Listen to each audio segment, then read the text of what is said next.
ما قلبي ما بربريو هير شباب لما بربريو لما ده أسمع مولاليا magaalada Baydhabo ee caasimadda ku meel gaar ku ah maamulka Koonfur Galbeed Soomaaliya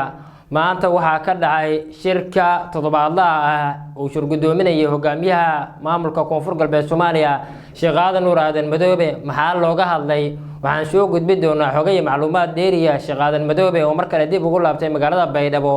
isagoo culays kala duwan kala kulmaya ciidamadii daacaddu ah madaxweyne Cabdicasiis Xasan Laftagareen waxaan sidoo kale eegi doonaa daawadayaal inta muuqaalkan uu soconayo ciidamadii Laftagareen oo gurmidyo kala duwan ay marka ka dambeysay ay gaarayaan xogaha dheeriga ee ka soo baxaya duleedka magaalada Baydhabo maxaa ka jira in Xasan Sheekh Maxamuud oo Sheekh Aadan Nuur Aadan Madoobe u diiday ciidamo markaasi difaaci lahaa magaalada Baydhabo ee caasimadda ku meel gaar ku ah maamulka Koonfur Galbeed Soomaaliya xogaha dheeriga ee ka imaanaya magaalada Baydhabo iyo wararkii ugu dambeeyay xiisada maamulka Koonfur Galbeed ayaan muuqaalkan idinku soo gudbin doonaa marka hore soo dhawaada daawadayaal waa maalinimo markaasi axada taariikhdu ay ku aasaysan tahay waa markaasi 23-ka bisha 8aad ee Agoosto sanada 2026 aynu ku bilowno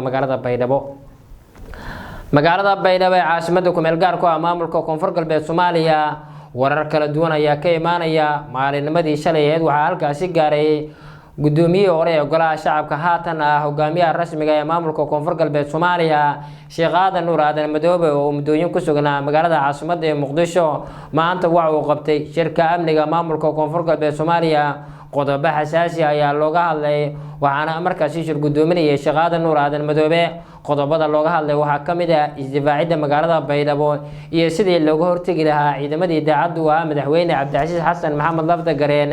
ee ku sugnaa duleedka magaalada Baydhabo oo aalaaba weerar kala duwan ku qaada magaalada Baydhabo ee caasimadda ku meel gaar ku ah maamulka Koonfur Galbeed Soomaaliya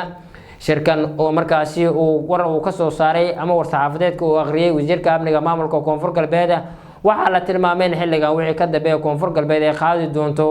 weeraro dhur iyo cila kaasi oo lagu qaadayo ciidamadii uu hogaamiyihii hore ee maamulka Koonfur Galbeed ama madaxweynihii hore ee maamulkaasi Cabdicasiis Xasan Maxamed Laftagareen oo garab ka helaya ciidanka uu hogaamiyo maamulka Jubbaland waa madaxweynaha maamulkaasi Axmed Maxamed Islaam Axmed Madoobe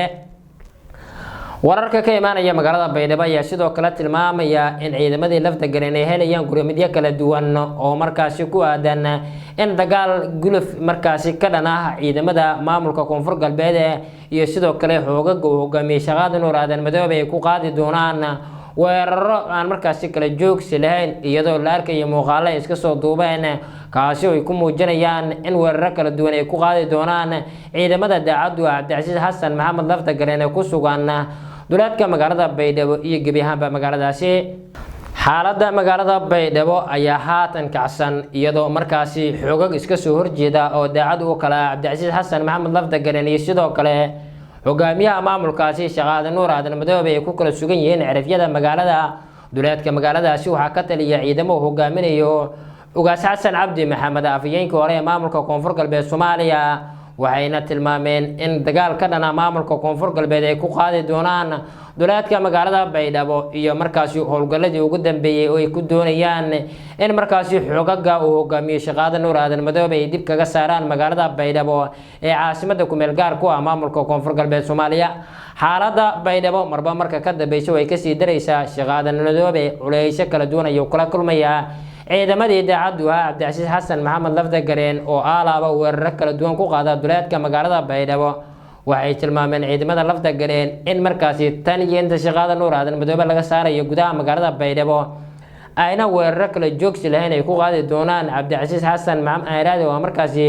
Sheekh Aadan Nuur Aadan Madoobe hogaamiyo maamulka Koonfur Galbeed Soomaaliya dhinaca kale madaxweynaha jamhuuriyadda federaalka Soomaaliya Xasan Sheekh Maxamuud waxaa la sheegay in markaasi uu ciidamo u diiday Sheekh Aadan Nuur Aadan Madoobe oo dagaalkan uu ku gali lahaa iyadoo xaalad cakiran laga soo warinayo magaalada Baydhabo dhinaca kale xoogaga maamulka markaasi hore ee Koonfur Galbeed uu hogaamiyo Cabdicasiis Xasan Maxamed Laftagareen waxay garab ka helayaan ciidamo markaasi ka socda gobolka Gado oo markaasi uu hogaaminayo waa Axmed Maxamed Islaam Axmed Madoobe madaxweynaha maamulka Jubbaland xiisada ka taagan magaalada Baydhabo iyo wararka halkaasi ka imaanayaan waxay tilmaamayaan in xilli waliba oo dagaal uu ka qarxi doono magaalada Baydhabo ee caasimadda ku meel gaar ku ah maamulka Koonfur Galbeed Soomaaliya dhinaca kalena waxaa la soo warinayaa in markaasi ciidamadii lafta gareen ay galeen digtoonowgii ugu dambeeyay iyagoo markaasi doonaya in si hubaysan ay markaasi ku weeraraan ciidamada daacaddu ah madaxweyne Cabdicasiis Xasan Maxamed lafta gareen shirka amniga oo maanta ka dhacay magaalada Baydhabo waxaa lagu gorfeeyay xaaladda ka taagan magaalada Baydhabo waxaana la tilmaamay in xilligan wixii ka dambeeyaba ciidamada Cabdicasiis Xasan Maxamed lafta gareen la weerari doono shaqada Nuur Aadan Madoobe oo markaasi taliyaal kala duwan halkaasi ku wada uu kamid yahay Cabdiraxmaan Nisho iyo sidoo kale xogo kale oo hubaysan waxaa la sheegay in markaasi ay doonayaan inay marnaba ay ka saaraan ama ugu dambeeyba ay ka saaraan ciidamada lafta gareen qaybaha ay kaga sugan yihiin magaalada Baydhabo iyo duleedkeeda xaaladda ka taagan magaalada Baydhabo wali way cakiran tahay dhinaca kale warar soo baxaya ayaa tilmaamaya in markaasi dagaalkan uu lug ku leeyahay madaxweynaha maamulka Jubbaland Axmed Maxamed Islaam Axmed Madoobe